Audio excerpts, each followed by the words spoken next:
Hello दोस्तों, हमारे भारत के नौजवान आईपीएस आईएएस जैसी बड़ी बड़ी सरकारी नौकरी के सपने देखते हैं। बल्कि कई लोग तो ये सोचते हैं कि उनकी सिर्फ एक सरकारी नौकरी लग जाए, चाहे वो सिर्फ एक क्लर्क की ही क्यों ना हो। हाल ही में मध्य प्रदेश में वॉचमैन, क्लर्क और पियोन की 15 सरकारी जॉब्स की वैकेंसी निकली थी। सिर्फ 15 वैकेंसीज के लिए 11,000 लोगों ने अप्लाई किया था, जिसमें कई लोगों के पास पीएचडी तक की क्वालिफिकेशंस थी। भारत के कई नौजवान अपनी जिंदगी के सबसे इम्पोर्टेंट साल सिर्फ एक सरकारी नौकरी की एग्जाम की प्रिपरेशन में लगा देते हैं, और जिसमें से सिर्फ कुछ ही लोगों की सरकारी नौकरी लग पाती है। जैसे इलाहाबाद के एक नौजवान जीएन शाके ने अपने 16 साल एक सरकारी नौकरी की प्रिपरेशन में बिता दिए। इस टाइम में उन्होंने 5 अलग अलग डिग्रीज भी हासिल की, जैसे बीए, एमए, एलएलबी, बीईएड और एमईडी, लेकिन उनको कोई जॉब नहीं मिल सकी। दोस्तों, लोग सिर्फ अपनी जिंदगी का टाइम ही नहीं बल्कि अपने माँ बाप का पैसा भी सरकारी नौकरी की प्रिपरेशन में लगा देते हैं। लेकिन क्या इतनी मेहनत और पैसा लगाने के बाद किसी को कोई सरकारी नौकरी मिल भी जाए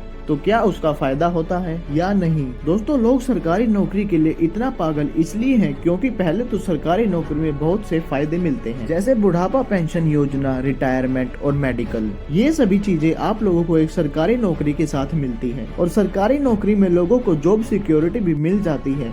प्राइवेट कंपनियों में तो किसी भी एम्प्लॉय को किसी भी टाइम निकाला जा सकता है, और एक बात कही जाती है कि प्राइवेट कंपनियां तो आज है कल नहीं, लेकिन सरकारी नौकरी तो हमेशा ही रहेगी। सरकारी नौकरी में लोगों को निकाले जाने का डर नहीं रहता। दूसरी बात ये है कि सरकारी नौकरी वाले इंसान को हमारे समाज में बहुत इज्जत दी जाती है, चाहे वो नौकरी 15,000 पर मंथ कमाने वाले पियोन और क्लर्क की ही क्यों ना हो। दोस्तों, आज जमाना बहुत एडवांस हो चुका है।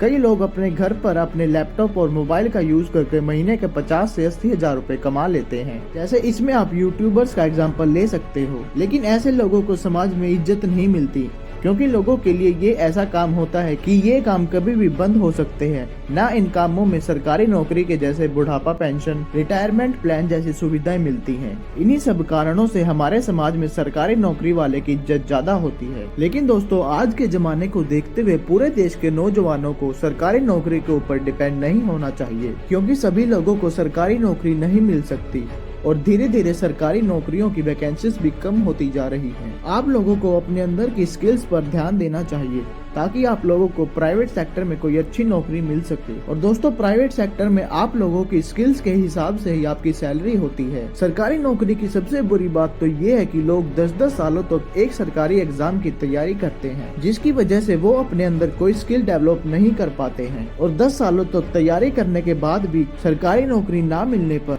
उनको ऐसी ऐसी नौकरियां करनी पड़ती है जो वो कभी नहीं करना चाहते थे। जैसे हरियाणा की राधिका ने 8 साल तक एक गवर्नमेंट जॉब की तैयारी की, लेकिन उसको जॉब नहीं मिल सकी। इसलिए राधिका को एक प्राइवेट स्कूल में सिर्फ 4,000 पर मंथ की सैलरी पर काम करना पड़ गया। आप एग्जाम की प्रिपरेशन के साथ साथ किसी दूसरे काम को जरूर सीखें, क्योंकि अगर आपका एग्जाम क्लियर नहीं होता है तो आप किसी दूसरे काम से पैसे कमा सकते हो। अगर आप लोगों को हमारी वीडियो पसंद आई है तो वीडियो को लाइक और शेयर जरूर करें, और हमारे चैनल को भी सब्सक्राइब जरूर करें। धन्यवाद।